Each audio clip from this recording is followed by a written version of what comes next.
I bet you're like most people right now, either feeling trapped in your home or trapped renting with little or no choices or options. I want to talk about that today. Last night I taught a first-time homebuyer class, and the prevailing feeling was the impossibility of buying. The New York Fed just released a survey showing a record low 40% of renters feel that they will someday be able to own a home. That's heartbreaking. And 25% of renters have essentially given up on the idea of ever owning a home. Meanwhile, homeowners today aren't doing renters any favors because they appear to be stuck as well, with their expectations of moving hitting a record low probability of 13% in the next year. Over the next 3 years, that number only goes up to a 25% probability of those surveyed moving. With low inventory, home prices going up, and rates high, are there options? So I want to dive a little bit more into the numbers and talk about the options versus limitations. But before I do, if you geek out on the housing data and the idea of building wealth through real estate, make sure to subscribe to my channel and comment down below.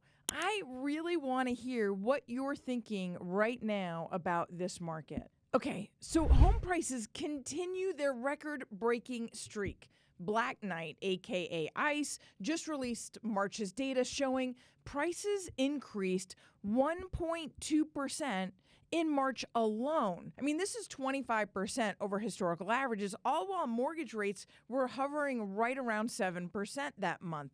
If you annualize March's price growth, that's over 14%. Now, realistically, home prices increase more in the spring, and then they give back some of that price growth in the fall. So nobody is expecting a 14% home price growth this year. Per CoreLogic, year-over-year appreciation looking backwards saw a 5.3% growth with expectations for the next 12 months of 3.7%. Even if we see this flatten out over the rest of 2024, nationwide, we're already record high home values again. With some of the metros only slightly below their record highs, like Denver, which is sitting at 3% below its all-time price high. Increasing home prices on top of high interest rates can collapse home price affordability. Yet, as a renter,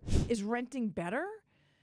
While 74% of renters feel obtaining a mortgage is almost impossible, sitting still is costly. Nationwide, the median rent increased 0.5% last month alone. Here in Denver, rents went up 0.7% per apartment list. Now, rent rates are seasonal too.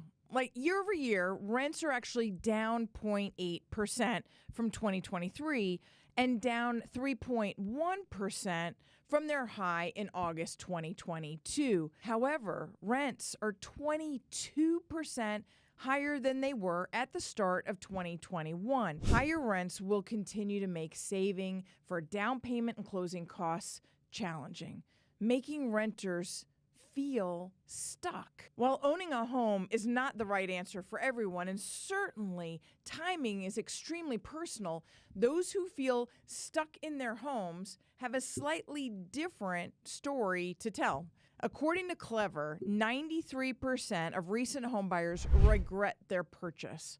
And I get that. It's been intense. They felt like they either overpaid, they gave up inspection repair options, or picked a location out of desperation versus their ideal. But pull back the covers, and those regrets still provide them options. Today, only 0.72, so not even 1%, only 0.72% of all mortgage holders nationwide are underwater. That equates to 390,000 homes across the United States. Keep in mind, over 40% of homeowners nationwide don't even have a mortgage. Or here in Denver, that's 27% of homeowners don't have a mortgage. Nationwide, we just hit a record high of $16.9 trillion in homeowner equity, giving the average homeowner $206,000 of tappable equity. Tappable equity leaves 20% of equity inside your home, assuming that you can tap into up to 80% loan to value. Here in Denver, on average, our homeowners have $250,000 of tappable equity, with an average interest rate, by the way, of 3.9%. With only 1.8% of homes in delinquency and 0.1% of homes in foreclosure, Denver homeowners are feeling stuck for some really strong financial reasons. But stuck is stuck. And if you feel like you're stuck, you're missing out on something. For homeowners, it's the right house with the right number of bedrooms in the right location. For renters, it's knowing that their net worth is growing in a way that only real estate leverage affords. Getting unstuck then is crucial. If only feeling free to have choice. Creativity in a market like this is key. Aligning yourself with a team who can unpack your options, whether you take action now, a year from now, or never, it just gives you peace of mind. This market is intense. I mean, it's riddled with fear of inflation, rates, politics, job loss, like all the things. Don't let finding the right home, which provides peace of mind and financial stability, be one of those things. Get unstuck. And if you need help, I want to be there. Not because I'm a lender, but because I've seen the power of real estate. And it's big. I'm Nicole Ruth with the Ruth team. Make sure to comment down below or reach out. I'm here to support you.